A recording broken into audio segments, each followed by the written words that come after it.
Welcome to the Kee To Growth Podcast, Home Services Marketing Unlocked, with me, your host, Jen McKee. Every week, I sit down with top marketers in the trades, from the brains behind $100 million companies to those scaling from 1 to 3, even to 10 million, breaking down exactly how they got where they are and uncover the secret to their success. If you're ready to grow your business and get real, actionable insights, you are in the right place. Let's unlock the key to your marketing success starting now. Welcome back, everyone, to the Kee To Growth Podcast. I am your host, Jen McKee, and today I am super excited about our guest.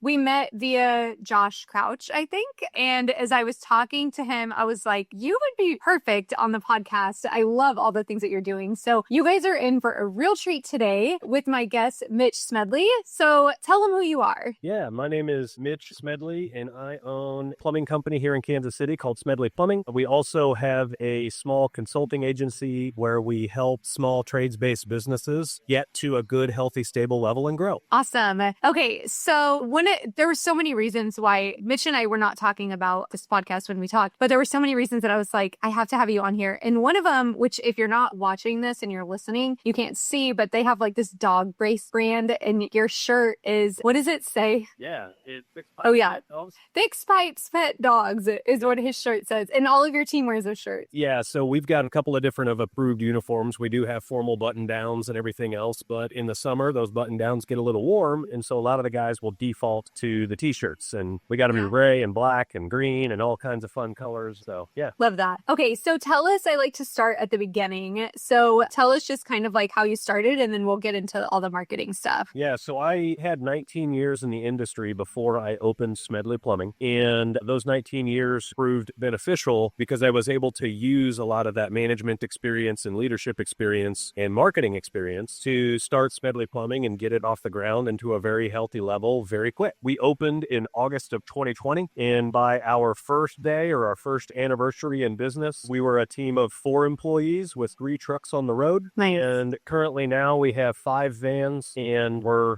kind of growing in the Kansas City marketplace. So yeah, very nice. So you started in 2020. That, is a good time to start in this industry because things were definitely going really well. What were some of the, how did you even get your first customers? So we do a program in our company called hashtag Family First. And our Family First initiative is basically finding people in the community that have necessary plumbing repair needs, but no way to afford them. So what we do is we put them up on our schedule on the first business day of each month, and we take care of their plumbing repairs free of charge. And so when I kind of announced or introduced our business to the market, I led with that. And I said, hey, we're opening a new plumbing company in town, and we do this really cool thing called Family First. If you know of anybody, let us know. And so we were campaigning for those charitable, offerings literally from day one in our business. We opened on August 1st, and day one was, we were finding those cases right out of the gate. And so that helped a little bit. Yeah. But I'm a big believer in a strong social media presence and staying entertaining on social media. I don't like to bore people with factoids and all of those kinds of things because that stuff doesn't work. And that's not why people go to social media. So we stay entertaining with it. And we've found quite a few different forms of social media to entertain clients with. We do a fair amount on YouTube and all kinds of stuff. So we have a lot of fun with it. Yeah, I definitely obviously want to talk about that. But I do wonder, so when you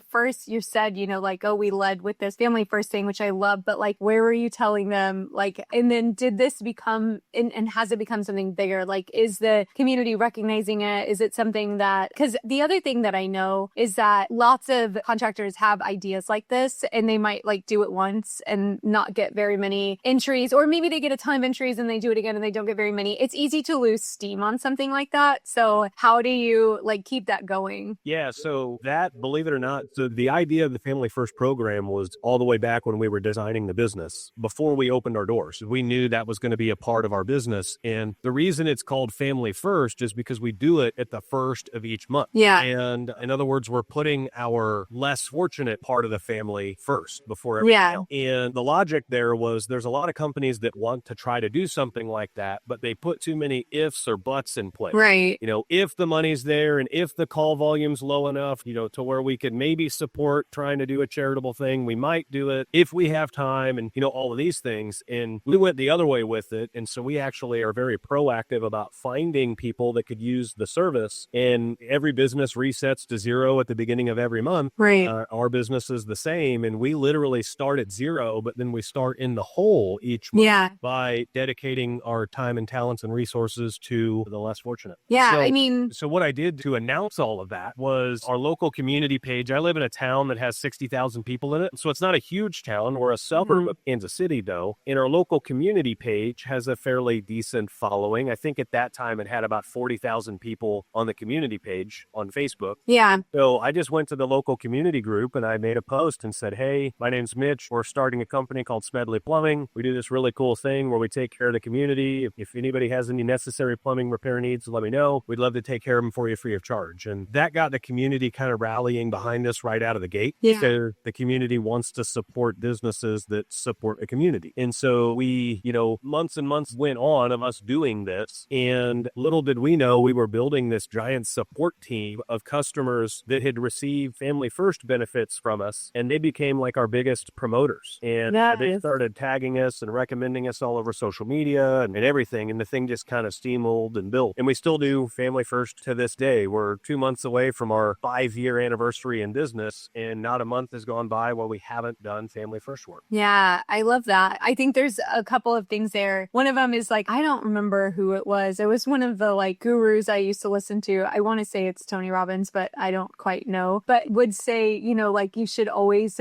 give back because you'll always get back whatever it is that you give. And if you wait until you have enough money or you are fine, you're never going to do it. So no matter what you have, when you start having that mindset of giving back, those things will always come back to you. So that's kind of what that reminds me of. Yep, exactly. And I'm living proof of that. We've seen it happen over and over. Yeah, that's awesome. Okay, so we have to jump into your social media. So I really consider YouTube a different type of media. It's not social media. I mean, it is, but it's not, especially what you guys are doing. So how did you, tell us a little bit about what you do, but I'd really like to know, who's the strategist behind this? Because these are not just regular videos. There's a lot of strategy behind what y'all are doing. Yes, that's me. I'll take the blame on that one. We opened in 2020. We got to a very stable level very quick. And by the fall of 21, I thought we needed to take this a little bit further. And so I hired a full-time on-staff videographer. And we didn't really know what it was going to turn into, but it was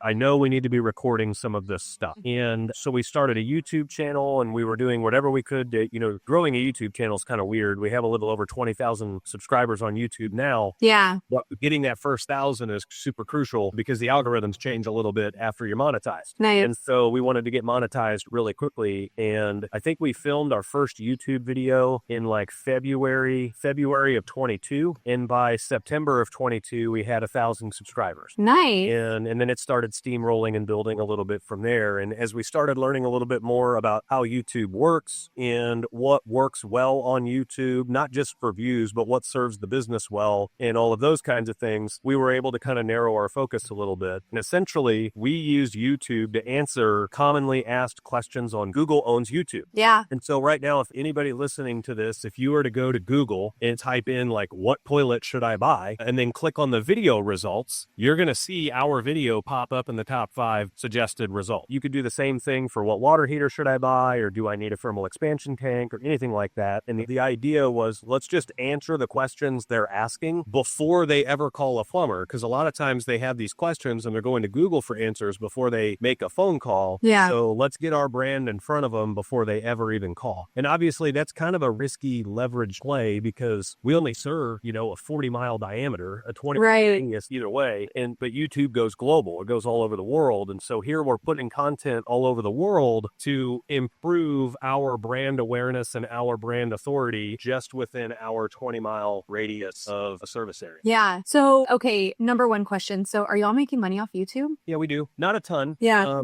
And so we kind of hit another pause with YouTube. I actually had a slight shift in gears at the beginning of this year, and I relieved our videographer of his duties here. Left on great terms, still chat with the guy and everything else, but we felt that we had put enough videos on YouTube to serve the business how we wanted it, and we didn't want to just be putting out content without a direction or a reason behind it. And so it was let's just put things on pause until we choose another direction. If we want to go more of a vlog type channel or whatever it may be. And so our revenues are declining because we haven't posted any long form videos since 25 at all. I see. Your YouTube revenue. Yeah, YouTube revenue is declining. We were averaging somewhere between $2,000 to $3,000 a month in revenue on YouTube. That's pretty cool. But as you stop putting out full length videos, the algorithm starts to not favor you as well, and your older videos don't perform as well. And so we're watching that slowly inch down a couple $100 every month. But we weren't doing it for the 2,000 to 3,000. We were doing it for the brand authority that comes with the view count. So I want to talk a little bit more about that, because I know you just said that you let him go, which could be like, it could tell a different story than I think what really happened here. But so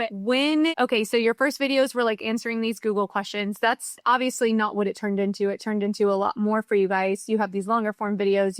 And anyone listening should definitely go and check out their YouTube just so that you can see what we're talking about. But you have some fun plumbing videos. You have these day in the life videos. You have some question answering videos. So like, which ones did you see? Like, how did you decide what direction to go? And when did you start to see like, okay, this is working for us in a positive way? Yeah, I read the book by Marcus Sheridan called They Ask, You Answer.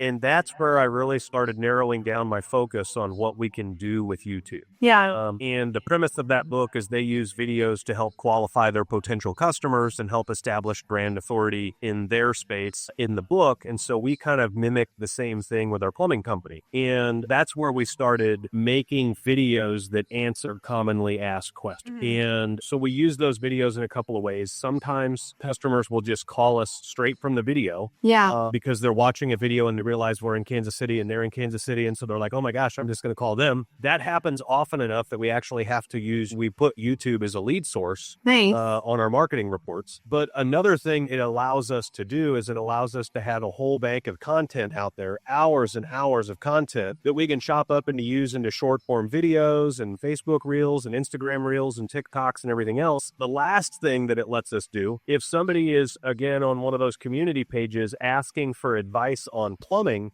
I can lead with authority. You know, a lot of times somebody would go to those Facebook pages and be like, oh, I need a new water heater. Who do you like? Yeah. And it's just a tag fest, right? Everybody's tagging their friends or tagging their buddy or tagging their plumber or whatever. And a way to stand out amongst the crowd, you know, in the 70 different comments of people tagging is I will get on there and I will link a YouTube video in the comments of like, hey, here's a video we made about that topic. If you'd like to have us out, you can give us a call we've got a vanity phone number, 816 Smedley. And give us the call at 816 Smedley and we'd love to tackle this with you. And that helps qualify our customers a little bit, because if it is a lower end customer that wants the cheapest of the cheap deal, they'll see the professionalism that comes with that kind of a comment in the YouTube video and they'll say, I don't want these guys, they're probably too expensive. Right. But if it's a customer that values quality and wants it fixed right and by a company that really knows what they're doing, then that pulls that customer into our ecosystem. And so it's a great qualification tool. The other way the last way that helps is all the other people that are reading those comments get a touch point with the Smedley Plumbing brand. Yeah. We aren't just there to make money while we're in your home. Like, we're there to support the plumbing community across the world by putting out these videos. Yeah, for sure. So how you got into these like day in the life videos, and they're really fun. What was kind of like the thinking behind that? And some of these have, like this one has 141,000 views. So how have those benefited you, or have you seen a benefit from them? Yeah, so those probably benefit our consulting company a little bit more than they would benefit the direct plumbing company, mainly because a potential plumbing customer doesn't really care about what a plumber goes through in their normal daily life. They do care about, like, are you knowledgeable to fix the issue and are you capable to fix the issue? But those day in the life of videos, they are huge for younger people that are looking to get into the trade. Yeah. They can watch those videos and kind of see what it's like to be a service plumber. Obviously, there's a bunch of different facets to plumbing. There's commercial, industrial, service, everything. And so we don't do all of those types, but they can at least see what it's like to be a residential service plumber. Yeah. So now that you're not focused on YouTube, what is your marketing focus for 2025? So our big focus in 25 is more social media brand awareness, and YouTube still helps with that. It still helps today. Like, videos we put out 3 years ago still help in that area. area. Yeah. But if you think about, like, if you put yourself in the position of a person who needs to call a plumber, they most likely didn't need to call a plumber yesterday. Yeah. And they probably won't need to call a plumber tomorrow because their need will be fixed. And so, if you need your house painted, that's an ongoing need for a long time.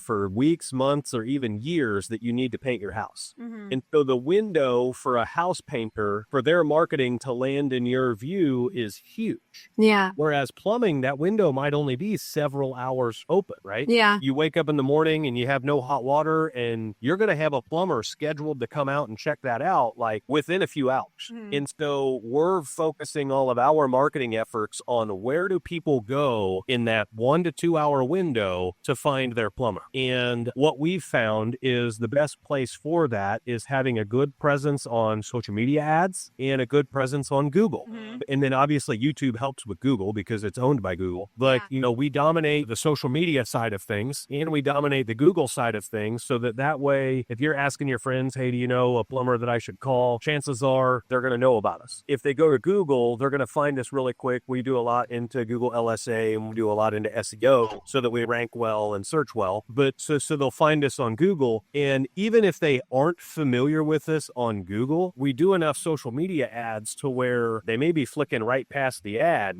3 weeks, right? Yeah. But then their need arises. I need a plumber today. Who do I use? I don't even know any plumbers. Subconsciously, they don't even know that they've seen our ad 1,000 times. Yeah. And they go Google plumber near me. They now see a brand and a logo that they're familiar with because it's subliminally put into their social media feed for the last few weeks. Yeah. And so now they feel very welcome and comfortable to call us. Yeah. No, that's so good. So about to pull up your ads to see if they are as unique as some of your other content. But so you have all the short form content going out. So I know you said you don't have your videographer on staff anymore, but you guys are still focused on video content. You're still focused on social media content. You're just not creating these long form videos anymore. Correct. Doing the whole day long ride along. Some of those videos were 7 days worth of production. Yeah. Flip into an hour video, and we're not doing those much anymore. That makes Still in the sense. short form stuff. So. Yeah. To keep it real and keep it fun. We have a little go-kart that I built that we branded as it's a miniature plumbing van. Yeah. That's what it is. And we use that a lot in a lot of our videos too. Yeah, I was going to say social media. I mean, you guys use social media in the right way because social media is where you elevate all of the other things that you're doing for marketing. So what are some of the other things, not just the Google stuff, but you have these dog bones, you guys,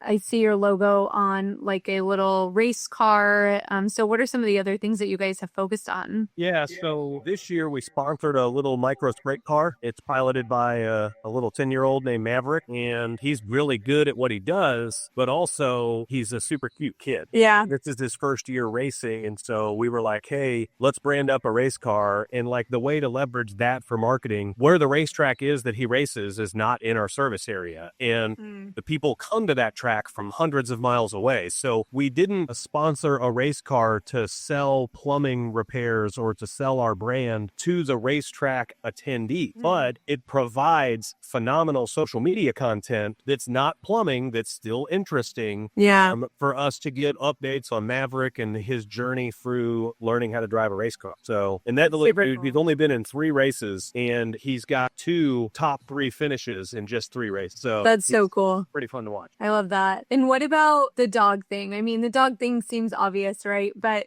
you guys really lean heavily into it. Obviously you have these fun shirts. You have a ton of dog content that you guys put out there. You have the dog bones. So just talk a little bit about that. Yeah, so the idea with the dogs was a lot of homes have dogs. And a lot of these homeowners treat their dogs very, very well. They're very proud of their dogs. And anytime you're inviting a stranger to your house, the dog is always a subject of conversation. Do you like dogs? Do you not like dogs? Do I need to put the dog away before you arrive? Or whatever the case may be. And so we decided to brand our company around the idea that not only do we like dogs, we love dogs. Yeah. And if you have a dog, we totally want to pet it when we come over. It's just super fun to hang out with dogs, right? Theo Vaughn was talking about on his podcast, he has a section where he was talking about there's no greater feeling than when you walk up to a strange dog and it lets you pet it and it lets you eat petting it. I think everybody kind of resonates with that. And so, we kind of built the whole company around the idea of dogs.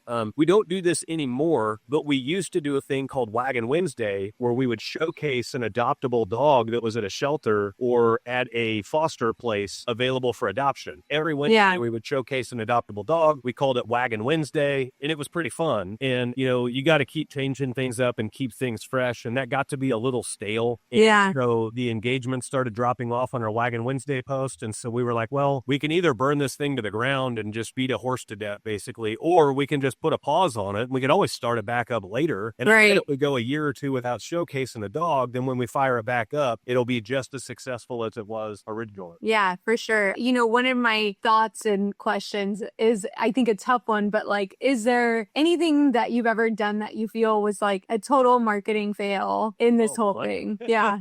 We've done plenty that was a total marketing fail. I mean, we're always about like, we'll try anything, right? Yeah. But I did TV commercials for a while. Because I had a videographer, we filmed them and produced them in-house, and they're pretty awesome little commercials. The problem is they're branding commercials. They're not call to action commercials. Yeah. And they were not very effective. They were very expensive to run. We were doing OTT, digital TV. And so we were getting on your Netflixes and your Hulus and your Amazon Fire Sticks and all that stuff. And so we could laser target exactly who saw the ads. Yeah. We know people were seeing them. They were fun ads. Like we were showing, toilets overflowing and things like that, but not gross water. Like it was just clean water, but little things like that. And we would get people that email in saying your commercials are disgusting. And it's like, right. Oh, you saw Perfect. it. Yeah. I love that. What about like something that you did that you were like, this is a total win, and I tell everybody to do this thing or at least try it? So for us, the total win is getting as involved and as prominent in your community as you can. So one thing that was a massive total win for us, there's a longstanding joke in our town about kangaroos running loose. And obviously we're in Kansas City. Kangaroos are not native to Kansas City, but somewhere on our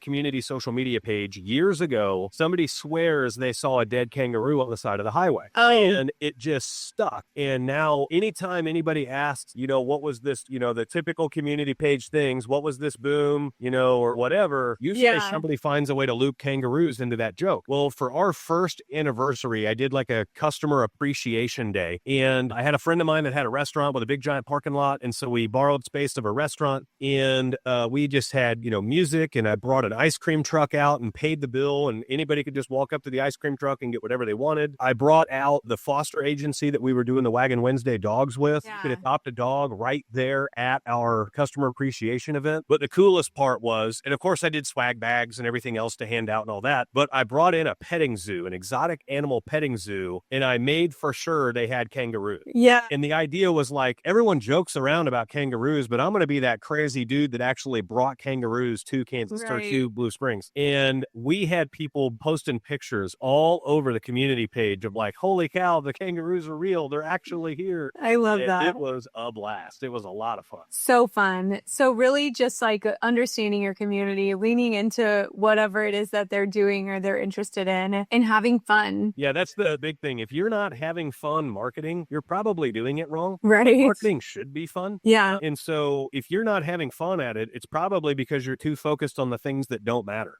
Customers don't care about the features and benefits of whatever you sell. Yeah. They care about how it makes them feel, and they care about going to social media to have fun. And so like we have a rule with our social media, we won't post anything on social media unless it's fun. Yeah. And because, I mean, if I post factoids about how powerful toilets can flush, nobody cares. Right. But if I post a video of us flushing pool balls down a toilet, people are like, oh my gosh, this toilet flushes 15 pool balls. That's insane. Right. I love that. That's so good. So before we go, I really want to hear a little bit more about Tradeswind Consulting and how you guys are helping people and how somebody knows that they should reach out for support. Yeah, so Tradewinds focuses on kind of being a coach before you need a coach.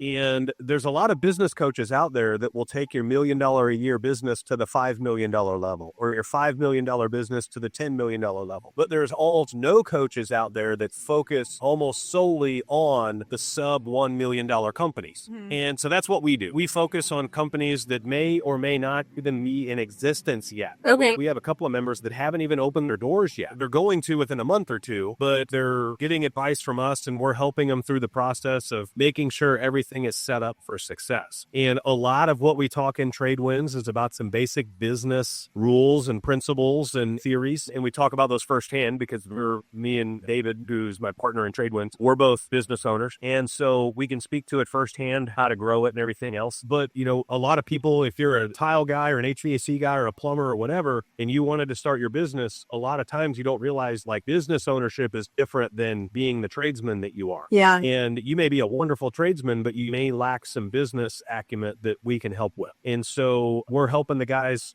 through social media and how to market and advertise on social media and how to understand a profit loss statement, the balance sheet, and, all of those things so that they can their business can actually become the dream that they hoped it would be, rather than, there's a lot of tradesmen that start a business and then they fold up shop within 5 years because it's nothing like what they thought it would be. Right. And so we help them kind of keep the excitement on the dream because they're starting to see traction and results in their business. I love that. Is that what your podcast kind of centers around as well? Yeah. So the podcast that we do is kind of like all the free advice about business ownership or newly getting into business ownership. And then Trade Wins itself is about like how to take all those ideas and actually implement it. So the podcast is tons of information and Trade Wins is tons of implementation. Yeah. And obviously, just like in life, the information's free, the implementation's going to cost you. The podcast is free, but there is a membership expense to joining Trade Wins. Yeah. I mean, even as a business owner myself, I always invest every single level I've invested in having some sort of support. I think that it's so hard to try to do it. You need somebody who's been there before, who can give you